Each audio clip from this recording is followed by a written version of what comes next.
Thank you guys all for coming. For those of you who don't know me, I am Carter Durka. I am our senior programming supervisor here for our Parks and Recreation Department. Really glad to see you guys all come out today.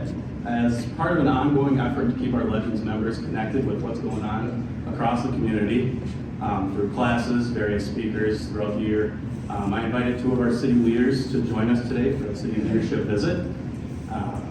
Please join me in welcoming Jenna Tuma, our city administrator, and Mayor Matt Jessup.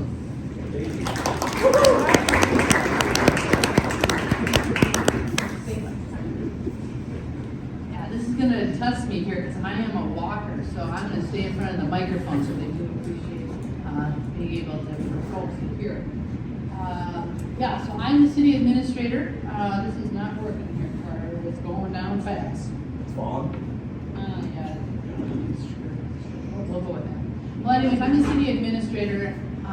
Chris Boosie was our city administrator for 18 years, and last August she retired and I was promoted into her position. So you may have known me as the Park and Rec director in the past, or you have maybe known me as the assistant city administrator. So now I'm the administrator and enjoying it. It's a lot of work. And we are happy to be here today, and this is your time. So we'll probably just give a few updates and field any questions that you might have or any topics you want to speak on. Mayor, you want to say any opening words? Sure. Well, yeah, like Jenna said, thank you all for having us here today. We appreciate the opportunity to get in front of new groups and talk to people and answer any questions that we can give some good information. Jenna and I kind of walked into similar positions last year. Jenna following somebody who had been in the job for 18 years. I followed up with Tom Coons, who'd been in the position for 21 years. So it was a real transition, the administrator role and the mayor's role, but I think we're doing okay so far. But we know we had some big shoes to fill, so we know we had some big shoes to fill, and we're doing the best we can, and I think we're doing okay so far. So again, just thank you for the opportunity, and we're happy to give you a little bit of information and answer questions that we can. I'm going to speak this up so that we can talk a little louder. Does that help? Okay, super. Thank you. I'd also like to just acknowledge we have council member Boki in here and McCann in the back of the room too.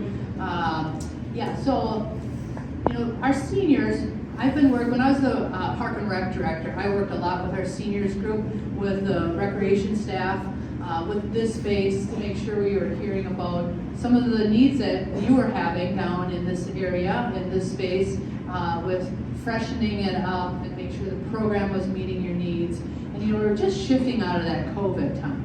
And I think that affected a lot of seniors of just that closure down and that almost isolation that was happening. So we really wanted to make sure that we were providing spaces and kind of retooling what the senior center, what the social commons was, and how we can make it better to meet your needs. You guys have classes down here. You have classes over at the West Hill, or the pool place and the yoga room over there. And we really have revamped some of the tours too. The other piece that we are really trying to work on is how best to communicate with you. And I know the recreation staff and the communication staff has worked really hard on getting that activity guide. The lady in the pink back there, you were looking at the guide.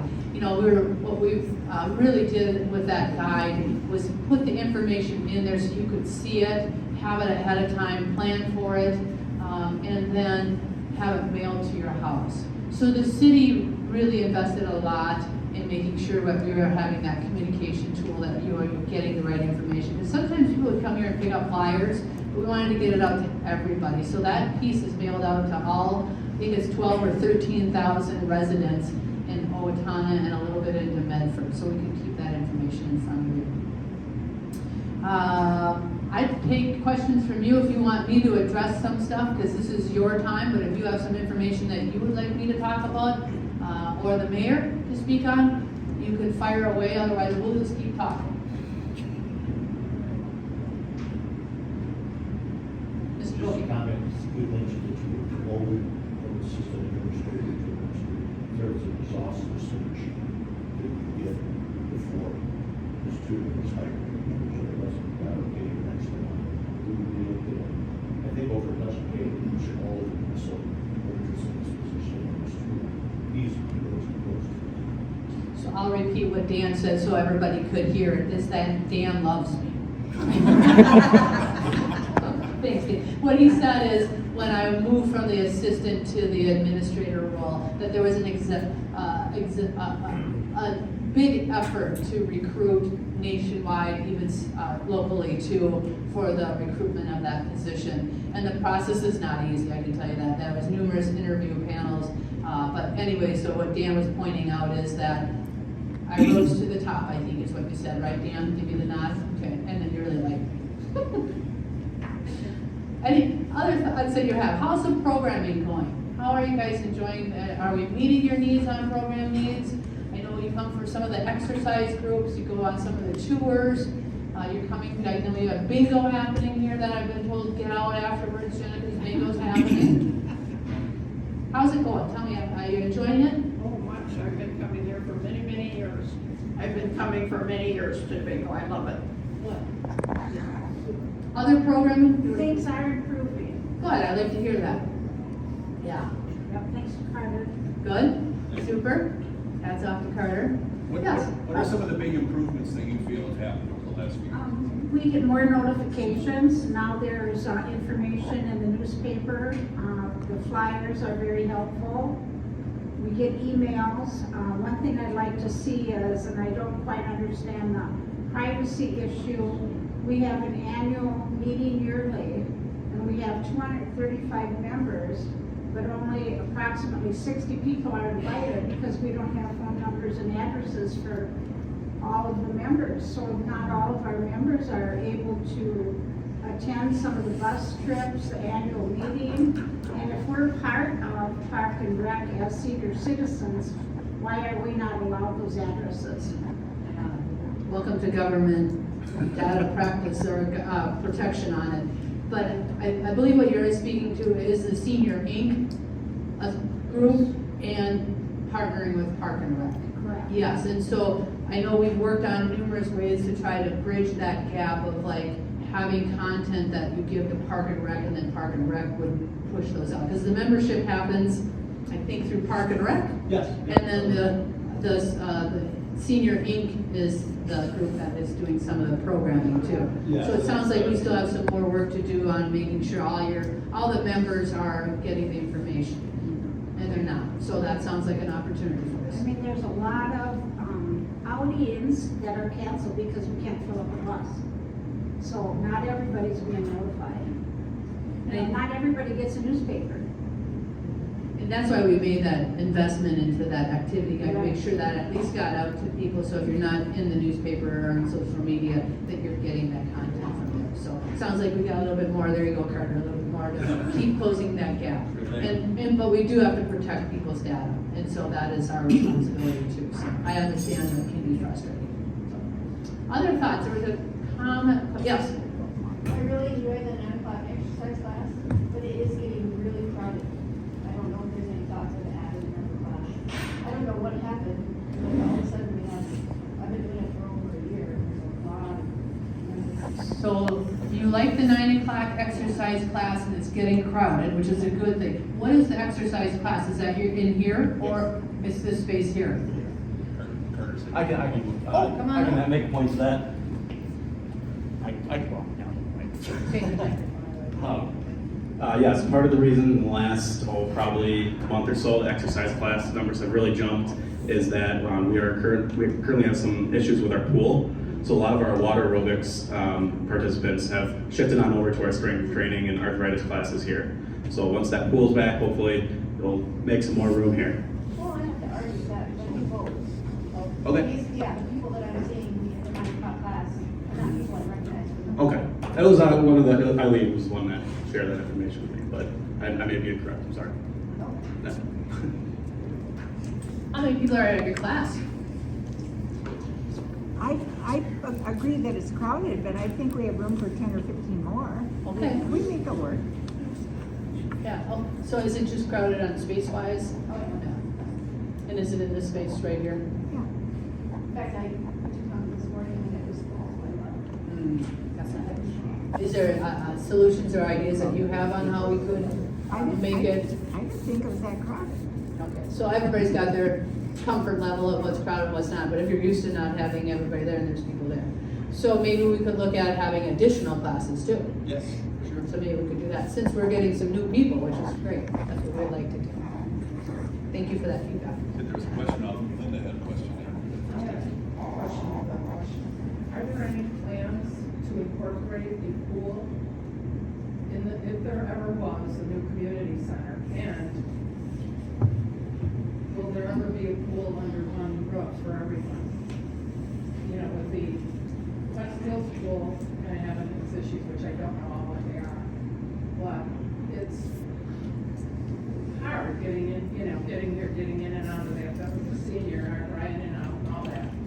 Not complaining, grateful for what we have, but just wondered if there's plans for the future. Yeah, I learned the other day that we do have the oldest pool in the state of Minnesota, right, Carter? That's correct. 109 years old, and so, I know, so we are, yeah, so we're doing the best we can. And it has had another Band-Aid pop off, so we're working on seeing how we can do that. But to answer your question, is true, is if the community center or whatever come to fruition, part of the scope of that project is to include an indoor pool. And I'll call it a recreation pool. There was talk of part of the scope of a competitive pool for the high school, but that has not been sorted out. But for sure, like a lazy river or a zero entry and an area to do the water aerobics or exercise. So we call it kind of a recreation. It could be a multi-purpose where you could have some birthday parties on Saturday, but you could do your aerobics or your walking, water walking, or whatever you would like to do. So we don't have a design of any sort there, but it was within the scope of that project. So it's probably on hold for a while. It would be on hold until that project would go forward, if it would go forward. I think I saw one more there. I want to turn my back to you. I just want to make a comment on the exercise program that's held in this room. I too go to the same exercise program. It is fabulous. I'm so happy with it. But I agree with you, it is crowded. Not all the time, but most of the time, especially in the cold months like we're having right now, we need more space. Good to hear. Good to hear and bad to hear, right? And so the comment was, for those that are in the back of the room, is that the exercise class that's happening here is fabulous.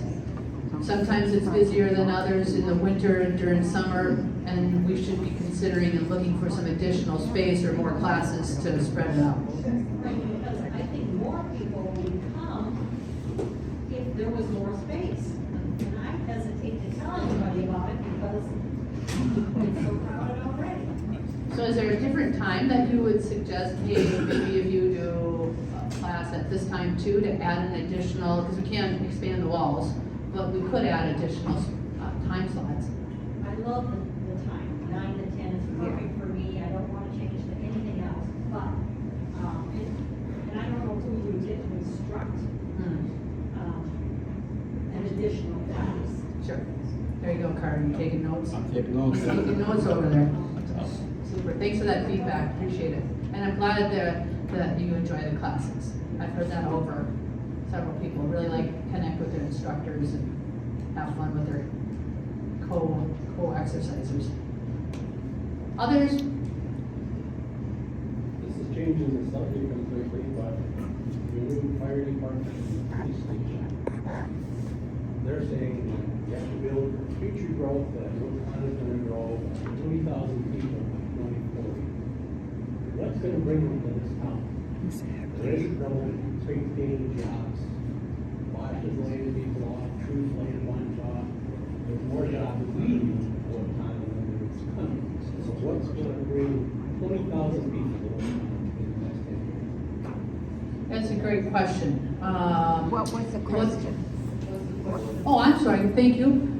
His question was that about police and fire, that part of the point is that we're in a growing community.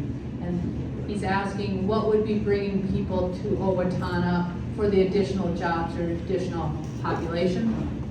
And so I think every community is working on housing, right? I mean, there's just a housing gap, whatever level of housing price point that you want. And that's nationwide, it's not just, that's a nationwide issue, housing and things like that. It's not just here, it's not just in Minnesota. Across the country, as you listen to the news, housing is a real struggle. And trying to find answers to that, it is a challenge. Now, as a city, there are only so many things that we can do. We can do things to encourage people to come in. We can encourage developers, but we're not directly involved in building housing. So we're trying to set the atmosphere to draw as many people here as possible. With all the money you want, you're taxing people out of their houses. That's the problem. This $61 million for the new fire, for the police station, he wants underground parking for, what was it, 40-some cars? 50? When there's 18 50. police cars? Why are we going so big and so elaborate? And it has to be a structure big enough to have like a parking ramp? No, he's way out of line. So if I can answer a couple of those questions on, it sounds like you're talking about police, right? More than the fire. And fire. So the police station is a bank building, and they have, I think, 30 cars or units that they need to have, right? Like they have trailers. It keeps going They up. also have additional, what do you want to call them, the Southern District Drug Force is there. So they have unique specialty equipment too, so it's not just only squad cars. But what they have right now is an area that they can't really service the community members with an area to take in a victim, right? So I'll just do some of the big components to why you might feel that building's so much bigger than what we currently have. So if you look at right now, if a victim would come in to the police station, they sit in the lobby. And so, as our chief will say, sometimes this is very personal. So if you just got an assault, they ask you to sit in the lobby until they can get an officer to come there. Couldn't they just take that person to a back room? They don't have a back room. Or they That's- must have rooms that they could reboot to take people. I mean, that doesn't even make sense. That's exactly what the need is. There is no back room. It might be a closet, they have one room, but let's say, I mean, if I can just continue the story that I've heard our chief speak to, is if you have a victim, but sometimes they need to bring somebody in, so that's the victim side to it. They don't have a place to put the victim into a room. If they have a child involved, they don't have a place for the child to go. And let's say now this table gets a little rowdy here and chief has to come get them and arrest all of you guys, right? The chief doesn't have a place to put all of these people that need to be detained, I guess is maybe the word. I'm not a police chief, so if I say the wrong word, but a holding cell to safely put you so you don't start fighting among each other, or maybe you're a youth. We have laws that we have to detain and hold people with, so we don't have that. So they don't have that space. So that's how the community members are directly affected right away. So we can't do that. But the new building they want is bigger than Burnsville. Burnsville's population is 64,000, Owatonna is 25,000. And they want a bigger building than that. So now you're talking about the fire department. Police department. The police department, I know Burnsville is currently working on a $99 million expansion to their fire department, or police department right on their city hall campus. So I think the city of Owatonna looked at Burnsville's fire department floor plan, and we looked at Lakeville's police department along with about 8 other locations. But those are some of the amenities that we said, oh, that would work in Owatonna, that would work in Owatonna here. But those were some of the other sites that we toured to look at those. So fire was Burnsville that we found similar issues or similar opportunities to use, and Lakeville was the closest one that we were able to pick up that said, oh, that would work. But if I can go back to your point, why so big? Just go back to the police department. So right now, all their vehicles sit outside or in a garage. And so if somebody wanted to do some harm, they could take our fleet out. And do you understand it takes about a year to get a vehicle to be able to do it? So if they were able to take our fleet out, we don't have protection of our equipment and our assets. When they come in from a call and they park their squad, they have to take the laptop out, bring it into the building with them. They get a call, they have to grab their laptop, go to their squad, dock their laptop, try to log in, hear the address, try to remember the address as they're doing this. The new place would allow them to have all of that technology in there so they get the call and they can just go and it's all connected. So we're really outdated in our technology of where to go. If you want to go to the crime lab, or I'm sorry, the storage, evidence storage, that's another big component. Right now it's on the top floor or the second floor of the building. So if you're coming from your squad car and you've got something, maybe it's drugs or some hazardous stuff, you're walking through the facility and going upstairs to deposit that and put it in storage. And then if they need to service that, they're coming back down. The police station has probably 8 components that they currently don't have. Holding cells, to be able to put this crazy table in your cells and keep you, right? And we have laws that we have to keep the youth at a different one. Otherwise, right now they're saying, hey Jenna, can you watch this person? And I'm a law officer who's on duty, who has to stand and watch you because I don't have a holding cell to put them in. So we're not very efficient on how we're using it. We're not safe to this person. We're not safe to our current staff because now we have a person here who might have been just pulled off the street and I've got workers over here working and they're that close to each other, if not that close.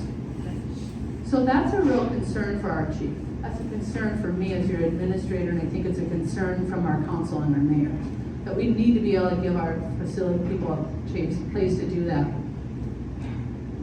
The other component is, we talked about the underground parking. We've also talked about, there's this thing called a sally port. I didn't know what a sally port was, but it's it's all like a garage that's secure. So when I'm taking you know where I'm going. So when I take you in, I can pull into a secure garage and I can take you from the squad car into the holding cell without having you be able to run off and get away because you're in that secure area. I know, I'm just using it as an example, so thank you for being a good patient here. I'll have to give your name. But what I want to go with is if this person spit on me, puked on me, our officers don't have a place to go clean up. If I got maced, I have no place to go clean up, and they call it decon area. They don't have a place to go do. So they're either in their uniform, sitting there, or they're going home, but we don't have a place for them to clean off or do that. So that's part of that area that is needed. They don't have it right now.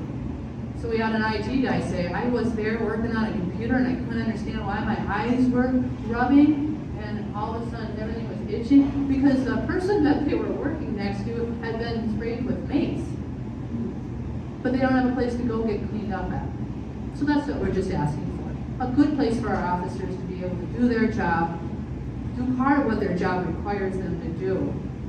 Not everything. We do a really good job. Our chief of police does a really good job of being a good public servant of the face. But what we don't always get to see is what happens behind the scene. They don't always tell the stories of the victim crimes or what's really all the details that are going on there and what happens to their officers. We're just asking for a healthy building. I call them healthy buildings, but a place to do it. Right now, if we have an officer that is on the night shift and they need to go to court, where do they go? If court's at 9 o'clock and they just got off at 6 o'clock, we want to provide them a space that they can just go and transition and wait for that court date versus go home, come back to that court date. So just providing those spaces for them to be doing their job. Pardon me? Some of our officers come here because the town is nice, police department's got a great culture, so it's not like we're gonna go to Good point. Councilmember Bulkey just said, not everybody is a local police officer where they could go home for 2 hours. They might be traveling from an outside town where they would be driving in and out, so, yes. Isn't there a shower facility at the police station? Is there a shower facility? It's downstairs in their locker room. So they have a weight room, there's like, I think, one shower down there that they would be able to use, and I don't know 100%, but it's in the basement. Don, you might know that question. It's in the basement. So they got a place to clean up. Yeah, so they do have a place to clean. So, Councilman Bulkey said, who was a CSO for us for a while before he got elected into his role, said there's one shower that's male and female shower in the lower level for all of our officers.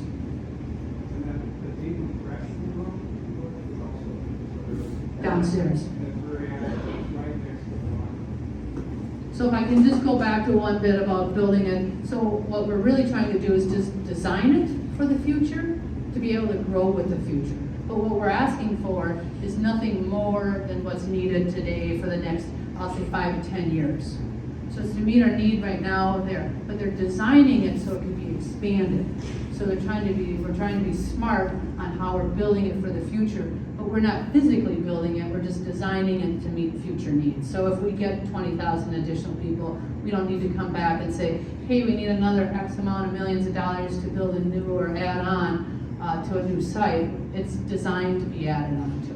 And I appreciate your question, because it's good to get the information. How's the search for the new fire chief coming? How's the search for the new fire police coming? Chief coming. We've had Ed Hoffman, was our fire chief for 5 years. He took a different position with I think it was the state of Minnesota, their training. We have had two rounds of interviews. We have good response to applicants. There are, I believe next Friday is the final interview panel, so that will be 3 interview panels that we'll have. So hopefully we'll have a finalist or 2 to go through a leadership assessment or a leadership assessment that would bring us to the final candidate. So hopefully by June we'll have a fire chief in place. There was a question in the back that I don't know that I ever got to, and just to make sure. You want? I'm new to Owatonna. I've only been here less than a year and a half. I have a question. How long has that police department been in that building, which used to be a old bank? Old Bank. You're gonna test me on this one. 97, yes. They've been in there, I think, for like almost 30 years. And the bank building was built in 1968. So it was a bank building, it was a radio station, and then the city bought it, I believe, in 97. And it used to be 2 towers. So when you walk into the police station right now, the reception area was the drive-through area. So they combined the 2 towers and made I think bridged it, and then that's where the reception. That's what makes the building hard, because you can't just remodel a building. It's just absolutely, it's like 2 different buildings, and then they bridged it with a Band-Aid. And so they've been in there for probably about 30 years. So, you get into this old bank, and it sounds to me like it wasn't adequate to begin with. Why didn't you find another building that did have these other rooms that you could take victims to, or whoever, did have a place to have showers, did accommodate a decent police department? Why did you go into a building like that? And then my second part of my question is, why are we doing a police station and a fire station at the same time? Throughout the years, why didn't you replace one and then a few years later work on the other one? Why all of a sudden now we gotta have 2 of them, which is gonna cost the taxpayers an enormous amount of money? Why did the city planners plan better? Did everybody hear that, or would you like me to repeat that? What's that? We're good? Back table, we're good? I've been on the job for 8 months.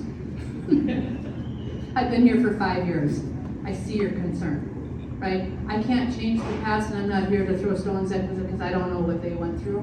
But I'm just telling you, going forward, this is what we need to do and how we need to do it. And we're trying to be the most reasonable, responsible way to put a plan together that's the most cost effective, which was using that GO bond to do it. But we know the need doesn't go away, to your point. The need hasn't gone away. We're just running out of time. And the other thing that we know is every year inflation goes up.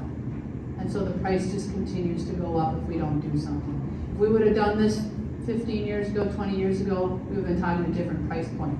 We might be talking about an upgrade or a little remodeling, not a brand new building. So I won't poke at the people behind because I don't know what they walked and what they were responsible for doing. What I can tell you is we're in a 118-year-old fire station. That's the original fire station. And I think when we go back to council and to the historians of Owatonna, who I know the history well, is that was the last building the city had built. We've done some additions, we've done some remodeling, but that's the last building that the city of Owatonna built was in 1908. I think we got pretty good use out of it. We've maximized it. So I think we got some points to celebrate too, is that we did do it. We took a bank building, we used it for 30 years. I don't know what we paid for it, but we've used it for, we've gotten good return on our investment from there. Why two? Because they're both just there. They're both at the end of their life cycle. And I always say, it's important for us to invest money, and to make good decisions with that. What we don't want to do is go put a couple $1 million into that building and then need to knock it down or put another Band-Aid on it, so we just keep kicking the can. Our council's been very committed. They've rolled up their sleeves in the last 3 years, right? Just really digging in on what is our best approach. We've looked at remodeling, but both of them. We've looked at remodeling. How do we remodel the bank building to make it for a modern facility? And what we're told is as soon as you get to that 60% cost of remodeling, you should just build new because you're not going to get the return and you're going to have issues. Well, we're over that 60%. And so that's, again, the decisions that the council realizes that we need to do. We looked at doing one joint building. We looked really hard. In fact, that's what we worked on for several years, is doing one, because there's some efficiencies that we'd be able to pick that up with. What became clear is back in July of last year is you need about 7 acres of land to build that building.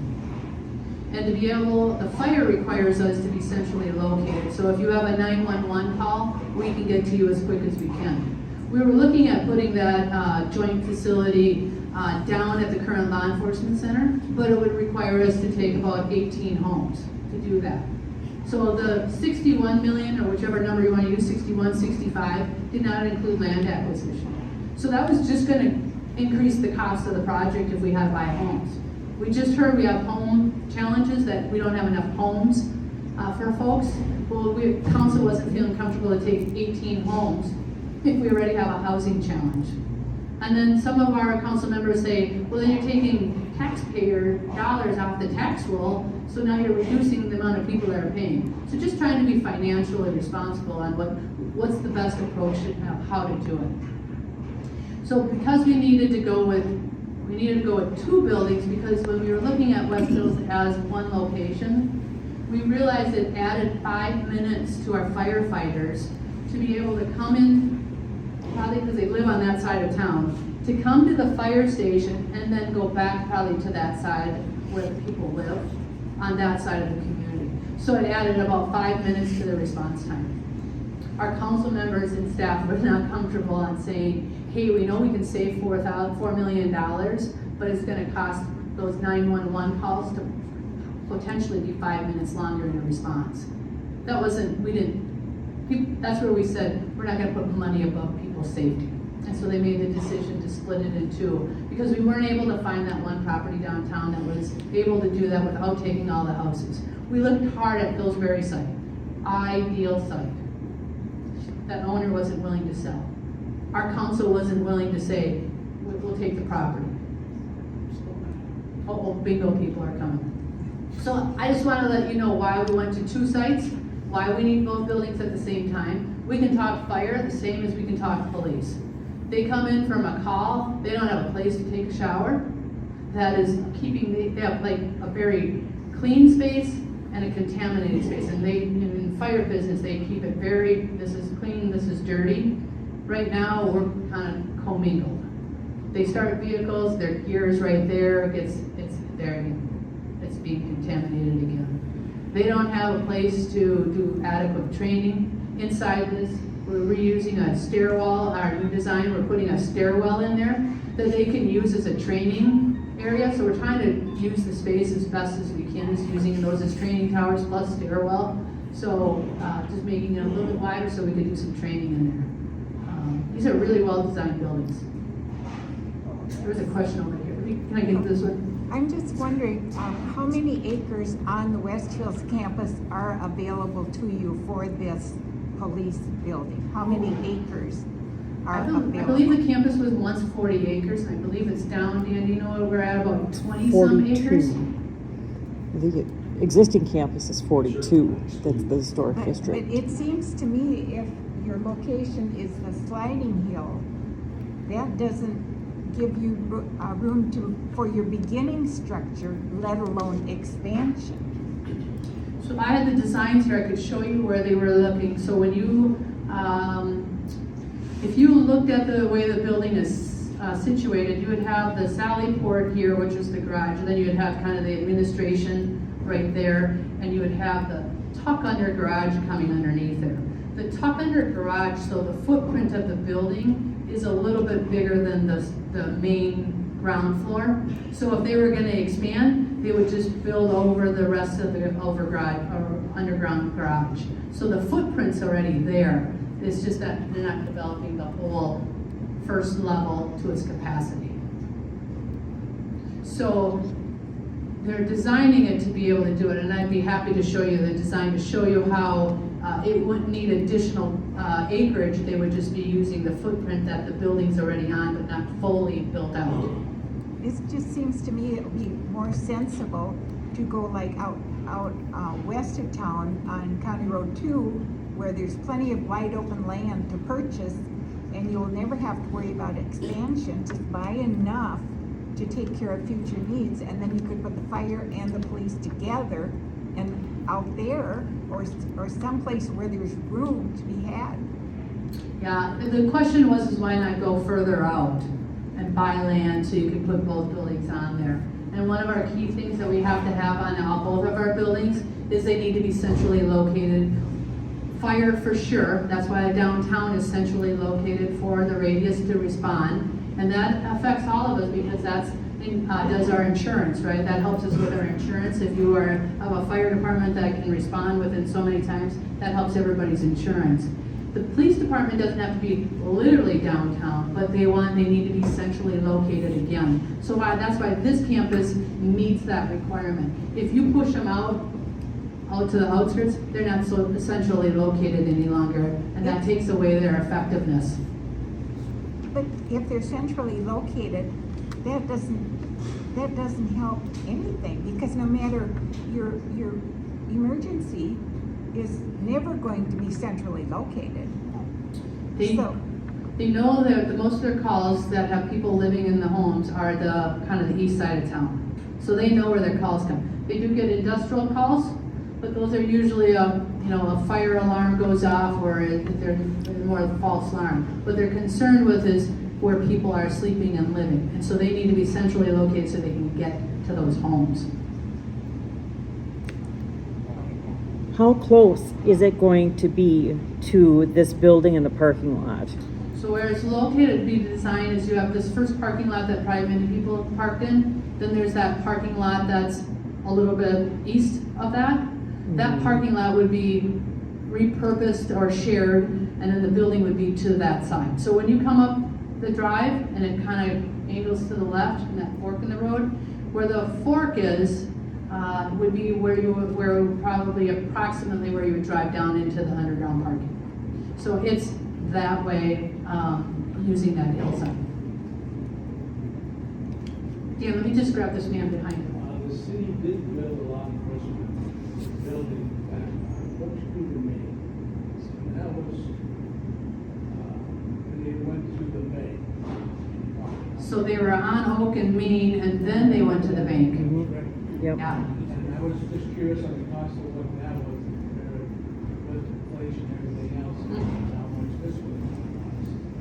And isn't there any existing buildings in the area that we could use, that could get change the bank over for law enforcement?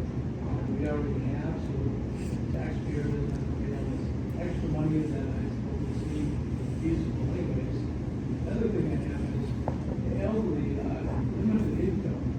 How are they supposed to afford for this tax, for this new building? Yeah, good questions. And if you're not old, you don't think about those things. But a limited income, you can't subside with all these new taxes all the time. You're trying to still live in the social food and everything else. And isn't there any city properties existing now that we can go into?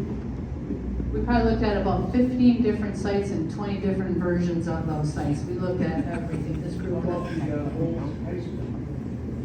The old remodel our old high school, use that site. Yeah, they got a lot of good food Yeah. right there. So we'd have to buy it, so that means the price would go up, right? And the school is not interested in selling it, they want to use it for their own. So again, we were only trying to go off of willing sellers or city-owned land.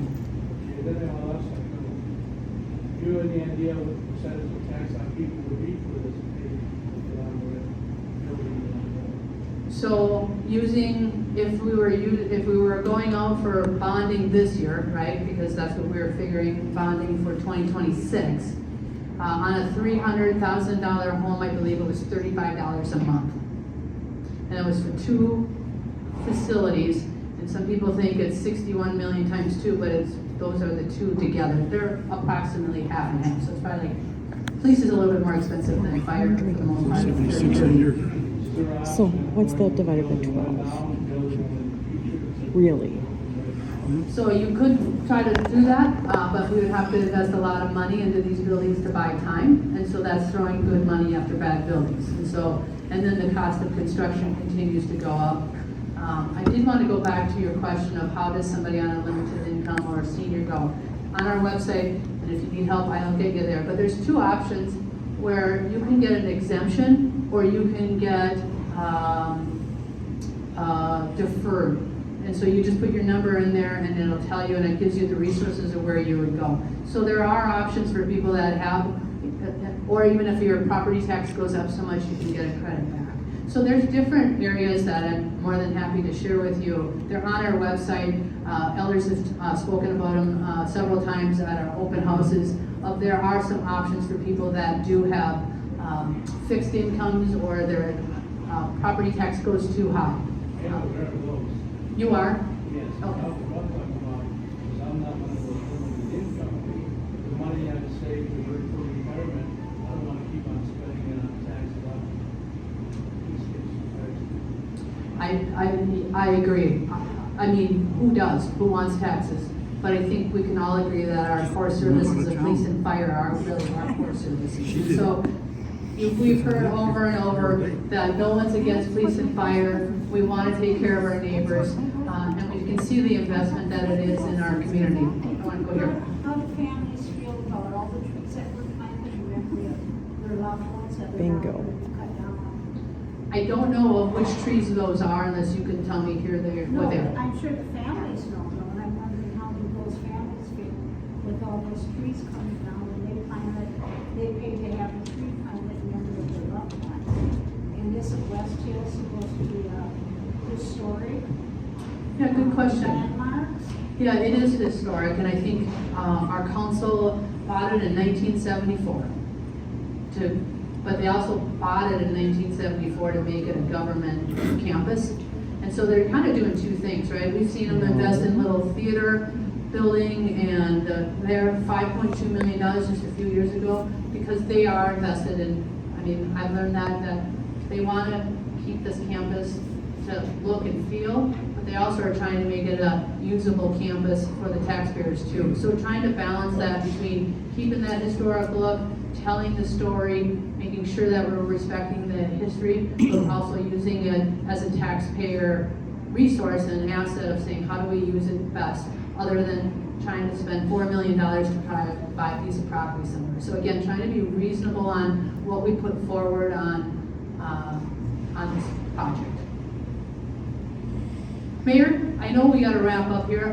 What do we have till, and I know you need to go to another one, but I wanna have on the mic. Not at all. The questions that everybody is asking are valid questions. Yeah, whether it's, you look at it as $35 a month, or you look at the full $61 million price tag, the fact is, it's real money. We all appreciate that. Every one of our members of our city council lives in town. 5 of them are retired. Almost everybody who works at the West Hills campus lives in town. We're all invested in, we're all members of this community, just like anybody else here is. And we do respect the past. I'm a guy who majored in history and has a BA in history in college. I respect the past. I love the past. But we also have to be forward thinking. We have to invest in the future as well. And we can do both of those things at the same time. And it's a tricky balance. It's a hard thing. In making these plans and trying to come up with these things to serve the people that live here now, and the ones who are going to be here 20 years from now and 40 years from now. It's a hard thing. It is. It takes a lot of work, but it also takes a lot of money. And it's just a fact, unfortunately. And the best mechanism that we have right now is to do it the way that we're doing. Unless somebody wants to give us $60 million, if you had something just laying around, great. But this is the way that we have to do things. That's the way local government works. That's the way the national government works, state government works. But please know that we're doing the best we can with what we have. Okay. Being a responsible steward of taxpayer dollars isn't just spending as little money as possible. It's spending that money responsibly with the past, present, and future all in mind. So these opportunities that we have to come before groups and speak to you and answer your questions, you might not like the answers we give you, but we're going to give you honest answers. So thanks for the opportunity. We appreciate it. Yeah. Thank you.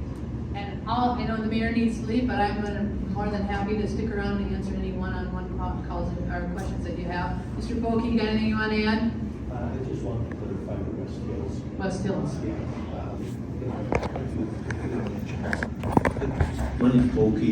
I'm a lifelong resident. I used to play with some of the folks that lived up here at the West Hills. But there might be a little bit of a misconception about the West Hills. In '74, like Ms. Tuma mentioned, the taxpayers bought this as a working campus, not a museum, not a history center, not an art center, and certainly not as a park for sledding. Okay, it's a taxpayer-owned property.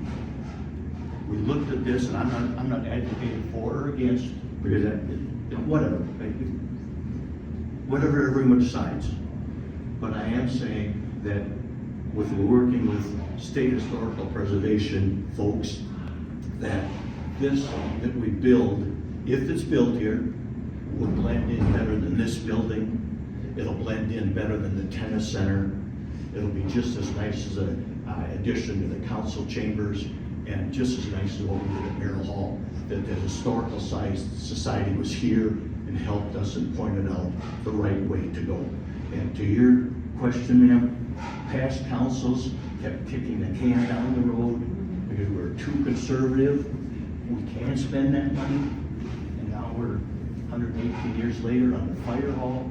My gosh, the horses used to pull our wagons out of there. Our horses used to pull the wagons out of that fire hall. It's because Owatonna's residents were too conservative, and the council reflected that. And here we are looking at buildings that should have been done many, many years ago. And it's a large sum. Nothing's done yet. We haven't signed any contracts, but it's coming. We got to do something. The need does not go away. Thanks, Ian. Mr. McCann, do you have anything you want to add in? If so, you'll have to move on up. I don't want to take away from the bingo question, but just to reiterate what Dan was saying. We wanted to do this in the most expeditious way. You know, my comments and Jenna talked about it. We don't want to take people out of their homes, reduce the tax base, which puts more burden on the existing taxpayers. We're trying to do things as efficient as possible by putting on a plan that we exist. And we talked about, can we do one at one time or one at a different time?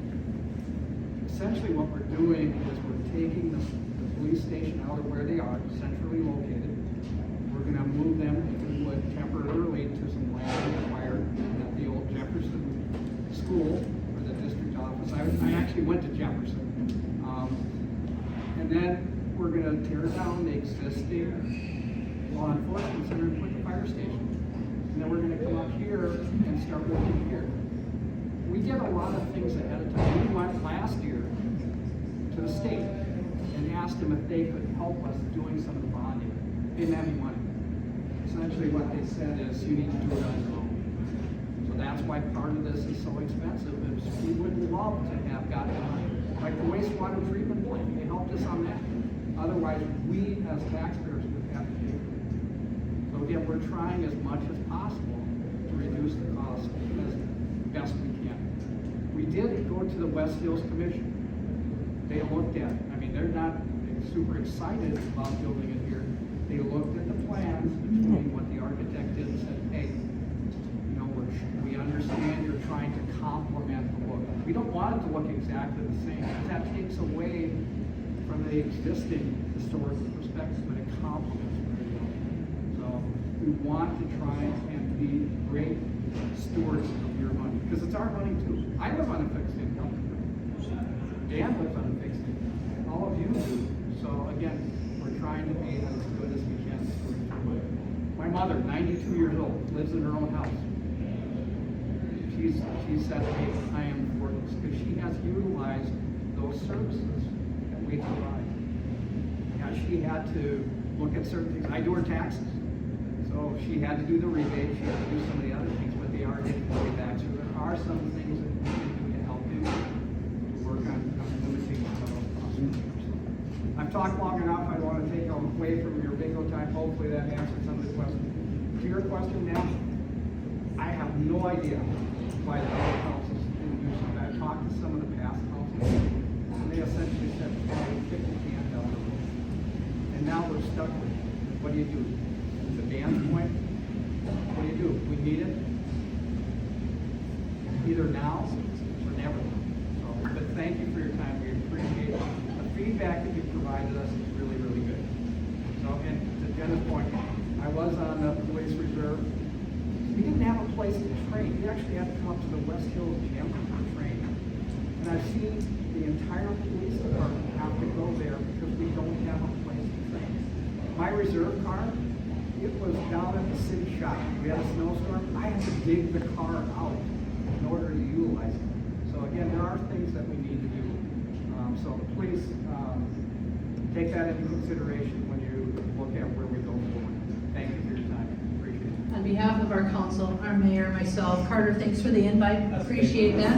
I also just want to say welcome to Owatonna. It's a great community. I think many people have lived here probably their whole entire life. It's really a gem. And you know, this is what community spirit looks like. And so I think this is part of what Owatonna is. So thank you. What's that?